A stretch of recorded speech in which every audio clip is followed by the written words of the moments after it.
depending on who you are. You either love scary movies or you hate scary movies. And with Calgary Flames players, it's the same thing. I personally love horror movies, but something I hate sometimes is the characters. Again, you either love a character or hate a character. I hate the ones who always think it's a brilliant idea to go where they hear a noise because they're obviously going to die. Anyways, all that aside, let's check out who each flame would be in a horror movie. This is in no specific order. We already know that Johnny Gaudreau scares easily. He's also quite small and he seems like the kind of guy who may not have a whole lot street smarts.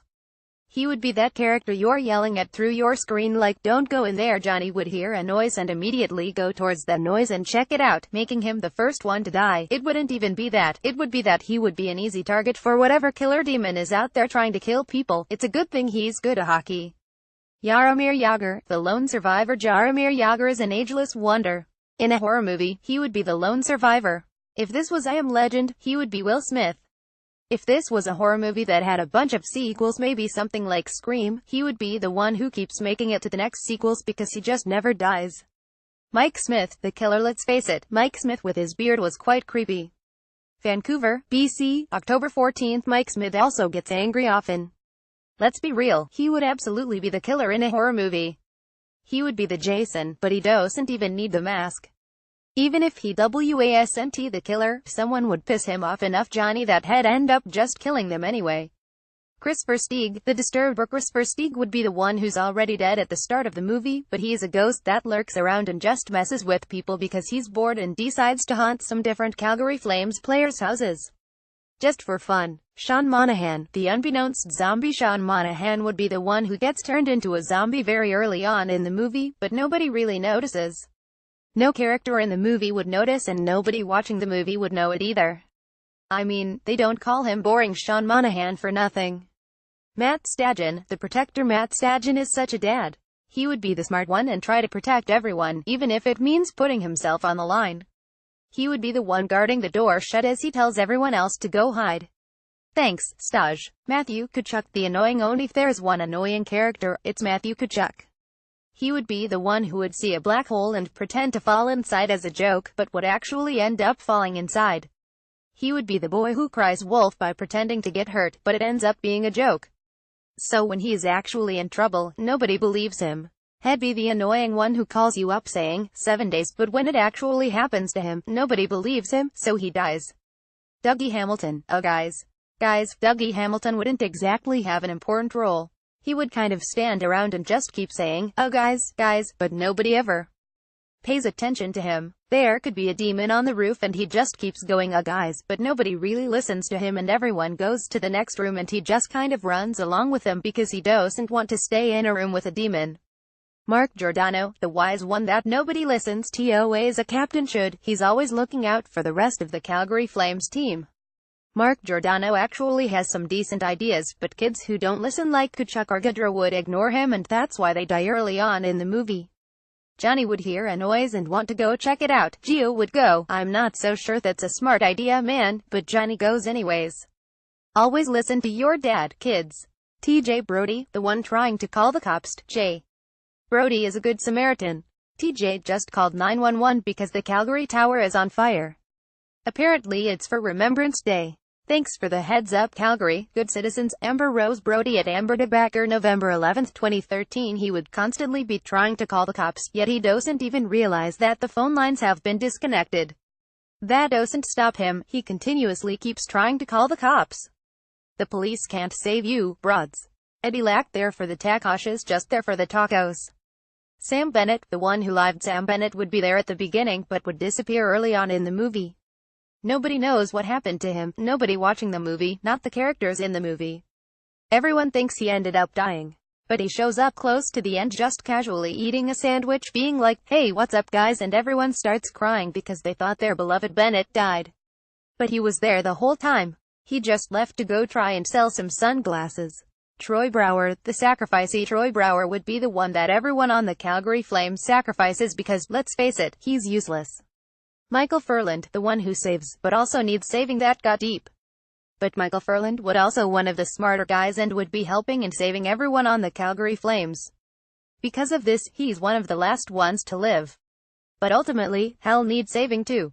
Unfortunately, the only other one who survived is Jaromir Jagr, and Jag's too old to help him.